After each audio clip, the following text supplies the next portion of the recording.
कहानी की शुरुआत अत्सुशी से, जो एक अनाथ लड़का है और मरने के कगार पर है क्योंकि उसे अनाथालय से निकाल दिया गया है और कई दिनों से उसने कुछ खाया नहीं है। वह दूसरों से पैसे चुराने की सोचता है, लेकिन उसे कोई शिकार नहीं मिलता। अचानक उसकी नजर एक आदमी पर पड़ती है जो नदी में बह रहा है। उसे बचाने के लिए कूद जाता है। वह आदमी तुरंत होश में आ जाता है, लेकिन वह खुश नहीं है क्योंकि असल में वह अपनी जान लेने की कोशिश कर रहा था। वह अपना नाम दाजाई बताता है। दाजाई का साथी कुनिकिदा दूर से उस पर चिल्लाता है क्योंकि दाजाई की आत्महत्या की कोशिश से उसका शेड्यूल बिगड़ गया है। वे समझ जाते हैं कि अत्सुशी भूखा है, इसलिए वे उसे एक रेस्टोरेंट में ले जाते हैं जहां अत्सुशी को पता चलता है कि वे लोग आम डिटेक्टिव एजेंसी के लिए काम करते हैं, जो कि अलौकिक शक्तियों वाले लोगों का एक संगठन है। कुनिकिदा बताता है कि वे एक मिशन पर हैं। उन्हें उस आदमखोर बाघ को ढूंढना है जो इस इलाके में दिखाई दिया है, संपत्ति को नुकसान पहुंचाया है। अत्सुशी भागने की कोशिश करता है, बताता है कि उसके अनाथालय पर बाघ ने हमला किया था। फसलें, मुर्गियों का दड़बा नष्ट हो गया था। अनाथालय वालों ने उसे बाहर निकाल दिया। वे उसका पेट नहीं भर सकते थे। तब से वह बाघ जहां भी जाता है उसका पीछा करता है। दाजाई बाघ को ढूंढने में मदद मांगता है। कुनिकिदा एजेंसी में वापस जाए। अत्सुशी को यह विचार पसंद नहीं आता, लेकिन दाजाई इनाम जिक्र करता है। वह तुरंत अपना रवैया बदल लेता है। वे एक गोदाम में जाते हैं जहां अत्सुशी चारा बनने राजी होता है, लेकिन दाजाई जानता है उसमें कुछ अजीब। दाजाई को अजीब लगता है कि अनाथालय से सिर्फ उसी को निकाला गया। समझाता है कि बाघ जहां भी जाता है वहीं क्यों प्रकट होता है। जैसे ही चांदनी अत्सुशी पर पड़ती है, वह अचानक बदल जाता है और बाघ में तब्दील हो जाता है। अत्सुशी दाजाई पर झपटता, पंजों से हमला करता, लेकिन दाजाई आसानी से हमले से बच जाता। वह लगातार उसका पीछा करता रहता है और आखिरकार दाजाई एक कोने में घिर जाता है। बाघ उस पर झपटता है, लेकिन दाजाई अपनी क्षमता नो लॉन्डर ह्यूमन से वह सिर्फ छूने से दूसरों की शक्तियों को निष्क्रिय कर सकता है और बाघ अत्सुशी में बदल जाता है। कुनिकिदा वहां पहुंचता है। दाजाई बताता है कि उसने बाघ को पकड़ा और कुनिकिदा पूछता है कि उसने वह नोट क्यों दिया जिसमें घेराबंदी का आदेश था। सबसे जरूरी बात, अत्सुशी ही बाघ है, क्यों छुपाई? उनकी एजेंसी के बाकी सदस्य पहुंचते हैं और वे सोचते हैं कि अत्सुशी के साथ क्या किया जाए। दाजाई तय करता है कि उन्हें अत्सुशी को अपनी एजेंसी में भर्ती कर लेना चाहिए। उसके साथ ही सहमत नहीं है। इसी वक्त अत्सुशी होश में आता है, लेकिन उसे याद ही नहीं रहता कि उसके साथ क्या हुआ था। दाजाई इशारा करता है कि उसकी हथेली अब भी बदली हुई है, जिससे अत्सुशी को एहसास होता है कि वही आदमखोर बाघ है और वह घबरा जाता है। लेकिन दाजाई उसे सशस्त्र जासूसी एजेंसी के सदस्य के रूप में स्वागत करता है। अगले दिन अत्सुशी उठता है और देखता है कि उसका हाथ फिर से सामान्य हो गया है। उसे दाजाई का फोन आता है जो बताता है कि आपातकाल है, इसलिए उसे एक खास जगह पर जाना होगा। लेकिन जब वह वहां पहुंचता है तो देखता है कि दाजाई एक पीपे में फंसा हुआ है। दाजाई समझाता है कि उसने आत्महत्या की एक तकनीक आजमाई थी, लेकिन वह अच्छी नहीं रही, जिससे वह पीपे में फंसकर परेशान हो गया। अत्सुशी उसकी मदद करता है बाहर निकलने में और दाजाई से कहता है कि वह एजेंसी में रहने के लायक नहीं है क्योंकि वह उतना प्रतिभाशाली नहीं है जितने वे लोग हैं, और यह भी कहता है कि वह अपनी शक्तियों को भी नियंत्रित नहीं कर सकता। वह दाजाई को उसके प्रस्ताव के लिए धन्यवाद देता है, लेकिन उसे बताता है कि वह कोई ऐसा काम ढूंढेगा जिसे वह सच में संभाल सके, और दाजाई कहता है कि वह उसकी नौकरी ढूंढने में मदद कर सकता है। वे शहर में घूमते हैं, तभी दाजाई उससे कहता है कि सब कुछ उस पर छोड़ दे। तभी अचानक कुनिकिदा उनके पास दौड़ता हुआ आता है और दाजाई को बताता है कि उनके दफ्तर में एक बमवाले ने किसी को बंधक बना लिया है। वे दफ्तर जाते हैं, जहां वे देखते हैं कि बमवाला डेटोनेटर पकड़े है। अध्यक्ष से मिलने की मांग करता है, बंधक को मारने की धमकी देता है। दाजाई कहता है कि बम इतना शक्तिशाली है कि पूरी मंजिल को उड़ा सकता है, लेकिन अगर वे इसे किसी चीज से ढक दें तो शायद वे विस्फोट की ताकत को कम कर सकती हैं। कुनिकिदा उस आदमी का सामना करता है, लेकिन बमवाला उसे पहचान लेता है और उसकी क्षमता के बारे में जानता है, इसलिए वह कुनिकिदा को आदेश देता है कि वह अपने हाथ मेज पर रख दे। दाजाई नोट करता है कि बमवाले को एजेंसी के सदस्यों के बारे में जानकारी है, इसलिए वह अत्सुशी से कहता है कि वह बमवाले का ध्यान भटकाए, जबकि बाकी काम वे करेंगे। अत्सुशी घबराते हुए उस आदमी के पास जाता है और कहता है कि वह तो बस एक अखबार बेचने वाला लड़का है जो यहाँ से गुजर रहा था। वह बमवाले को रोकने के लिए उसे मनाने की कोशिश करता है, अपने नाटक से माहौल बनाता है और वह आदमी के करीब पहुंचने में कामयाब हो जाता है। उसी पल कुनिकिदा अपनी क्षमता का इस्तेमाल करता है, जिससे वह अपनी नोटबुक से चीजें बना सकता है और बमवाले को निहत्था कर देता है। फिर वह उस आदमी को जमीन पर पटक देता है। दाजाई एक मजाक करता है, जिससे कुनिकिदा नाराज हो जाता है और इसी दौरान बमवाले को डेटोनेटर वापस लेने का मौका मिल जाता है। वह बटन दबाता है और बम पर 30 सेकंड का टाइमर दिखाई देता है। अत्सुशी कुछ ढूंढता है जिससे वह बम को ढक सके, लेकिन उसे कुछ नहीं मिलता, तो वह बंधक को दूर धकेल देता है और टाइमर खत्म होने पर अपने शरीर से बम को ढक लेता है। बम फटता नहीं। अत्सुशी को पता चलता है कि यह एक परीक्षा जिसे दाजाई ने बनाया था। एजेंसी के अध्यक्ष फुकुजावा बताते हैं कि दाजाई ने अत्सुशी को एजेंसी में शामिल होने के लिए सिफारिश की थी और अब चूंकि वह परीक्षा पास कर चुका है, वे उसका स्वागत करते हैं। वे साथ बैठते हैं जहां बमवाले का नाटक किया था। अत्सुशी से माफी मांगता है और अपना नाम ताराजाकी बताता है, जबकि जो लड़की बंधक बनी थी वह उसकी बहन नाओमी है। ऐसा लगता है कि भाई बहन के रूप में उनका रिश्ता थोड़ा अजीब है, इसलिए कुनिकिदा अत्सुशी को सलाह देता है कि वह इसमें ज्यादा गहराई से न जाए। दाजाई अत्सुशी से कहता है कि वह अंदाजा लगाए कि वे जासूस बनने से पहले क्या करते थे और बताता है कि यह उसके प्रशिक्षण का हिस्सा है। अत्सुशी सही अंदाजा लगाता है कि भाई बहन छात्र थे, लेकिन वह कुनिकिदा के बारे में सही जवाब नहीं दे पाता, जो पहले शिक्षक के रूप में काम करते थे। अत्सुशी दाजाई के पिछले पेशे का अंदाजा लगाने की कोशिश करता है, लेकिन उसे कोई जवाब नहीं सूझता और कुनिकिदा बताता है कि एजेंसी में किसी को भी नहीं पता कि दाजाई जासूस बनने से पहले क्या करते थे। तादाजाकी को एजेंसी से कॉल आती है। बताया जाता है कि नया क्लाइंट है, तो वे वापस एजेंसी निकल पड़ती हैं। वे क्लाइंट से मिलते हैं। दाजाई तुरंत उसके साथ फ्लर्ट करने लगता है, इसलिए कुनिकिदा पिटाई कर देता है। झगड़ा देखने के बावजूद महिला शांति बनाए रखती है और उनसे अनुरोध करती है कि वे कंपनी की बिल्डिंग घूम रहे लोगों की जांच करें। कुनिकिदा सोचता है कि वे तस्कर हो सकते हैं और वह अत्सुशी को काम करने के लिए कहता है, क्योंकि उसे आसान लगता है। वह अत्सुशी को अकुतागावा आदमी की फोटो दिखाता है और कहता है कि अगर वह उसे देखे तो तुरंत भाग जाए। वे समझाते हैं कि अकुतागावा शहर के सबसे खतरनाक गैंग पोर्ट माफिया का सदस्य है और उसके पास ऐसी शक्ति है जो मारने के लिए बनी है, इसलिए उससे दूर रहना बेहतर है। इसी बीच हम देखते हैं कि अकुतागावा पुलिस स्टेशन में बैग लेकर घुसता है, अपनी शक्ति का इस्तेमाल करके पुलिस वालों को मार देता है और बैग वहीं छोड़ देता है।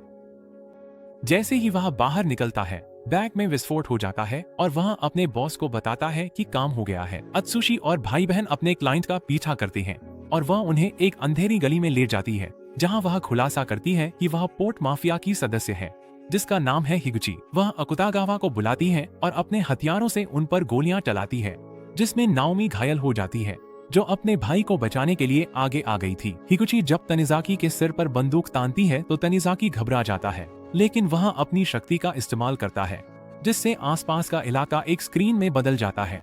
हिगुची उसे गोली मारने की कोशिश करती है, लेकिन वह गायब हो जाता है। वह उसे मारने के लिए चारों ओर गोलियां चलाती है, लेकिन तनिजाकी पीछे से उसे पकड़ लेता है और उसकी गर्दन दबाने की कोशिश करता है, लेकिन अकुतागावा समय पर आकर उसे बचा लेता है। अकुतागावा बताता है कि उसका असली निशाना आदमखोर बाघ है और भाई बहन तो बस बीच में फंस गए, जिससे अत्सुशी को एहसास होता है कि उन्हीं की वजह से वे घायल हुए। अकुतागावा अपनी शक्ति सक्रिय करता है, जिससे एक छायादार प्राणी प्रकट होता है और अत्सुशी सोचता है कि आखिर उसे ही क्यों निशाना बनाया जा रहा है। अत्सुशी पलटवार करने की कोशिश करता है। अकुतागावा दौड़ता जाता है, फर्श पर एक बंदूक उठाता है, गोलियां चलाता है, लेकिन अकुतागावा की कोट बदल लेती है, गोलियां रोक लेती है और अत्सुशी की टांग कट जाती है। वह दर्द से चिल्ला उठता है। अत्सुशी को याद आता है कि जब वह रोता था तो कोई उसकी परवाह नहीं करता था, क्योंकि वह एक परित्यक्त बच्चा था। अचानक उसकी टांग फिर से उग आती है, क्योंकि वह अपने बाघ रूप में बदल जाता है। वह पलटवार कर सकता है। अब उसे गोलियों से कोई फर्क नहीं पड़ता। वह हिगुची पर झपटता है। अकुतागावा के हमले से वह 2 टुकड़ों में कट जाता है। हालांकि वह शरीर गायब हो जाता है, क्योंकि असल में वह तनिजाकी का भ्रम था। अत्सुशी उसके पीछे प्रकट होता है। जैसे ही वे टकराने वाले होते हैं, दाजाई उनके बीच आ जाता है और लड़ाई रोक देता है। दाजाई खुलासा करता है कि उसने हिगुची पर एक माइक्रोफोन लगाया था ताकि उसे पता चल सके कि वह क्या कर रही है। हिगुची उस पर अपनी बंदूक तानती है, लेकिन अकुतागावा दाजाई को जानता है क्योंकि वह पहले पोर्ट माफिया में था और वह हिगुची से कहता है कि वह जीत नहीं सकती। अकुतागावा दाजाई से कहता है कि वे पीछे हटेंगे, लेकिन कसम खाता है कि वे अत्सुशी को अपने हाथों में ले लेंगे और यह भी खुलासा करता है कि काले बाजार में उस पर $50 मिलियन का इनाम है। लेकिन दाजाई कहता है कि वह अत्सुशी को लेने नहीं देगा। अत्सुशी कुनिकिदा के साथ कमरे में जागता है, तुरंत उन भाई बहनों को ढूंढने लगता है, लेकिन कुनिकिदा उसे आश्वस्त करता है कि वे ठीक हैं, क्योंकि एजेंसी में उनके पास एक डॉक्टर है। कुनिकिदा उसे उसके सिर पर लगे भारी इनाम के बारे में बताता है, जिससे वह घबरा जाता है, लेकिन कुनिकिदा कहता है कि घबराने से हालात और भी खराब हो जाएंगे। हालांकि अत्सुशी देखता है कि कुनिकिदा अपने सामान्य स्वभाव जैसा व्यवहार नहीं कर रहा है और उसे एहसास होता है कि एजेंसी जरूर खतरे में है और वह इस गड़बड़ी के लिए खुद को दोषी मानता है। इसी बीच पोर्ट माफिया का एक सदस्य हिरात्सु अपने माल की जांच करता है, क्योंकि उसे रिपोर्ट मिली थी कि उनका कुछ सामान काले बाजार में बेचा जा रहा है। एक आदमी उस पर पाइप से हमला करने की कोशिश करता है, लेकिन वह अपनी काबिलियत से उस आदमी को आसानी से उड़ा देता है। वह उस आदमी के पास जाता है, अपना हाथ उस पर रखता है और अपनी शक्ति का इस्तेमाल करके उसे चीर देता है। जाते समय वह अपने आदमियों को आदेश देता है कि सबको मार डालो, तो वे सभी मजदूरों पर गोलियां चला देते हैं। अत्सुशी एक विस्फोट देखता है और वह वहां जाकर जांच करने जाता है। वह देखता पुलिस मौके पर है। वे इस नरसंहार के लिए पोर्ट माफिया के ब्लैक लिजर्ड ग्रुप को दोषी ठहरा रही हैं। अत्सुशी समझ जाता यह समूह कितना हिंसक हो सकता है। उसे अपनी एजेंसी की सुरक्षा की चिंता होने लगती है, इसलिए वह हिगुची को फोन करता, उसे बताता वह एजेंसी छोड़ने और भाग जाने वाला है। एजेंसी में अत्सुशी कुनिकिदा से मिलता, उसे बताता अब वे खतरे में नहीं है। जैसे ही वह वहां से जाता है, ब्लैक लिजर्ड के सदस्य एक गली में इकट्ठा होते हैं, जहां उन्हें हिगुची से आदेश मिलता है कि वे एजेंसी पर हमला करें, क्योंकि उन्होंने पिछली बार मैनेटिंग टाइगर को पकड़ने की कोशिश में दखल दिया था। वे एजेंसी के दफ्तर में घुस जाते हैं, जासूसों को अपने हथियारों से घेर लेते हैं और हिरात्सु अपने आदमियों को गोली चलाने का आदेश देता है। इसी बीच अत्सुशी इधर उधर भटक रहा होता है, सोचता है कि वह कहीं का नहीं है, लेकिन तभी उसे गोलियों की आवाज सुनाई देती है और उसे एहसास होता है कि एजेंसी पर हमला हो गया है।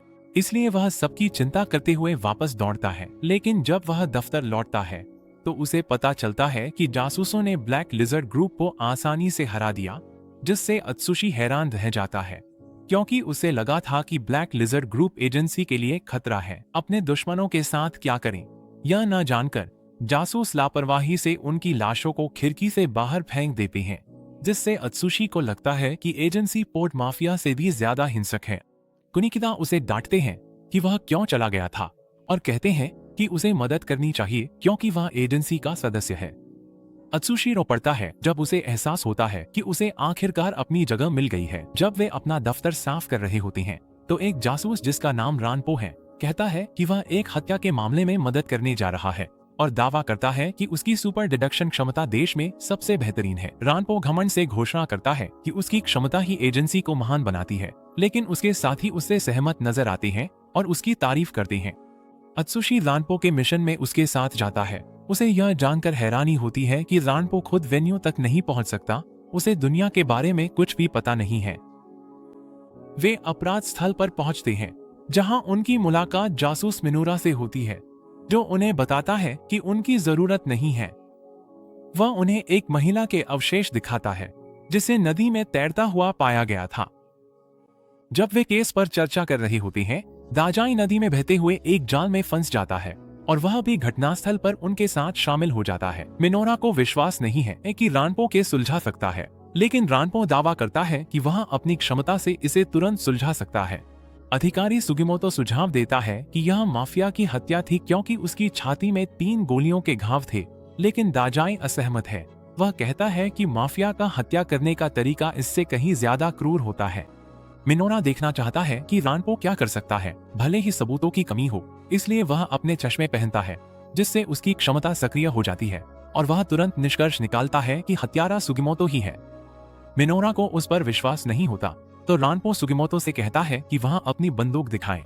सुगिमोतो मानने से इनकार कर देता है, लेकिन जब उसका वरिष्ठ अधिकारी उसे आदेश देता है तो वह चुप हो जाता है क्योंकि उसे यह समझाने का कोई तरीका नहीं सूझता कि उसकी बंदूक से 3 गोलियां क्यों गायब हैं। वह अपनी बंदूक निकालता है और रानपो पर तान देता है, लेकिन अत्सुशी उसे काबू में कर लेता है। उसे गिरफ्तार कर पुलिस स्टेशन ले जाया जाता है, जहां पूछताछ में वह कबूल करता है कि एक राजनेता ने उसे पुलिस बल में भर्ती होने में मदद की थी, लेकिन पीड़िता ने उस राजनेता के भ्रष्ट होने के सबूत ढूंढ लिए थे। इसलिए उसने उसे चेतावनी देने की कोशिश की कि वह सबूत छोड़ दे क्योंकि उसकी जान खतरे में थी। सुगिमोतो ने धमकी दी कि वह खुद को गोली मार लेगा ताकि वह उसकी बात सुने, लेकिन वह उसकी ओर भागी और उसकी बंदूक पकड़ ली, जिससे गलती से गोली चल गई और उसके सीने में लग गई। मामले को माफिया की हत्या जैसा दिखाने के लिए उसने उसे 2 और बार गोली मारी और उसकी लाश को नदी में फेंक दिया। मिनोरा रणपो से उसकी क्षमताओं पर शक करने के लिए माफी मांगता है और कहता है कि वे भविष्य में उसकी मदद मांगेंगे। जब वे लौटते हैं तो वे रणपो की अद्भुत क्षमता पर चर्चा करते हैं और दाजाई खुलासा करता है कि रणपो के पास कोई क्षमता नहीं है, लेकिन वह मानता है कि उसके पास एक है। दाजाई ने पुष्टि की कि जब रणपो अपने चश्मे पहन रहा था तब उसने अपनी निष्क्रिय करने वाली क्षमता रणपो पर इस्तेमाल की, इसलिए रणपो ने जो कुछ भी किया वह अपराध स्थल से मिली जानकारी पर आधारित तर्क था। और अत्सुशी समझ जाता है कि एजेंसी में हर कोई उसकी इतनी इज्जत क्यों करता है। जब कुनिकिदा ऑफिस लौटता है तो वह दाजाई को देखता है, जो पागल सा लग रहा है क्योंकि उसने आत्महत्या की एक और कोशिश में कुछ मशरूम खा लिए थे, जिससे उसे भ्रम होने लगा है। सारी अफरातफरी के बावजूद कुनिकिदा फिर भी अपने कागजी काम में लगा रहता है, लेकिन अब दाजाई उसे परेशान कर रहा है तो कुनिकिदा उसे जमीन पर पटक देता है, जिससे वह बेहोश हो जाता है। और अत्सुशी सोचता है कि ये दोनों आखिर पार्टनर क्यों हैं। उन्हें गुमशुदगी के मामलों में एक गुमनाम सूचना मिलती है और वे अपने मुखबिर रोकुजो के पास यह पता लगाने जाते हैं कि यह सूचना कहां से आई थी।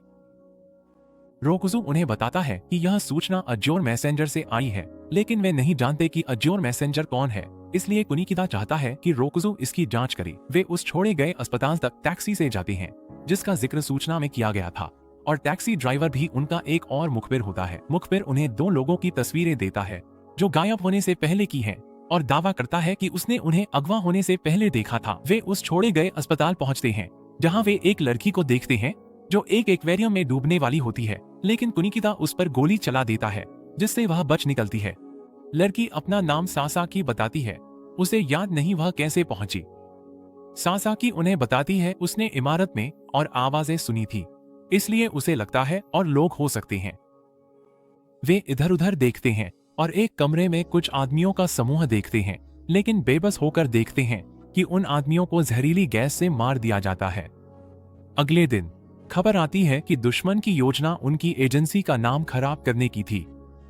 दाजाई अखबार देखता है और कुनिकिदा से कहता है कि उसके चश्मे साधारण लगते हैं। वह चश्मा उससे लेकर पहनकर देखता है। कुनिकिदा सोचता है कि वह ठग जैसा लग रहा है। तभी उसे समझ आता है कि इन सभी अपहरणों के पीछे कौन है। वे टैक्सी ड्राइवर से मिलते हैं। कुनिकिदा बेनकाब कर बताता है उसने लोगों को अगवा करने स्लीपिंग गैस का इस्तेमाल किया ताकि वह उन्हें लूट सके और उनके अंगों काले बाजार में बेच सके। फिर वह अपने शिकारों का रूप धारण कर पुलिस धोखा देता कि उसके शिकार अब भी ठीक ठाक हैं। वह आदमी स्वीकार करता, खुलासा करता वह एक तस्करी संगठन के लिए काम करता, खुद पुलिस के हवाले होने राजी हो जाता है। लेकिन वह सुरक्षा की मांग करता है क्योंकि उसके शिकारों में से एक पोर्ट माफिया का सदस्य निकला। उसी समय पोर्ट माफिया के सदस्य कार पर गोलीबारी शुरू कर देते हैं, जबकि ड्राइवर भाग जाता है। कुनिकिदा अपनी क्षमता का इस्तेमाल कर एक फ्लैशबैंग बनाता है ताकि दुश्मनों को अंधा कर सके, जबकि दाजाई और अत्सुशी उस आदमी के पीछे भागते हैं। कुनिकिदा दुश्मनों को निहत्था करने में कामयाब, लेकिन अचानक अकुतागावा बीच में आ जाता है। कुनिकिदा जूझता है, लेकिन वह एक पाइप पर गोली मारता जिससे पाइप फट और अकुतागावा पानी में भीग जाता है। कुनिकिदा अपनी क्षमता से एक स्टन गन बनाता और उसे पानी में फेंक देता। अकुतागावा झटका लगे। अकुतागावा खुद को आजाद और कुनिकिदा को स्वीकार करता, लेकिन उसे पुलिस की आवाज और वह पीछे हटने के लिए मजबूर। दाजाई जब ड्राइवर को पुलिस के हवाले कर देता है तो वे एक ऐसी इमारत में जाते हैं जिसका संबंध तस्करी संगठन से है, लेकिन अपराधी वहां से पहले ही जा चुके लगते हैं। कुनिकिदा जानता है कि यही वह इमारत है जहां कुख्यात बमबाज एज्योर किंग ने खुद को और 5 अन्य जासूसों को उड़ा दिया था। कुनिकिदा ही वह था जिसने एजोर किंग के ठिकाने का खुलासा किया था, इसलिए वह जासूसों की मौत का दोष खुद को देता है। वे एजोर मैसेंजर का एक संदेश देखते हैं और कुनिकिदा उन्हें बताता है कि उनका अगला काम एक बम को निष्क्रिय करना है। अत्सुशी चिंतित हो जाता है, लेकिन कुनिकिदा और किसी को मरने नहीं देना चाहता। लेकिन यहीं पर यह वीडियो खत्म होता है। अगर आप इस सीरीज के और एपिसोड देखना चाहते हैं तो नीचे कमेंट में जरूर बताएं। चैनल को लाइक और सब्सक्राइब करना न भूलें। देखने के लिए धन्यवाद और अगली बार फिर मिलेंगे।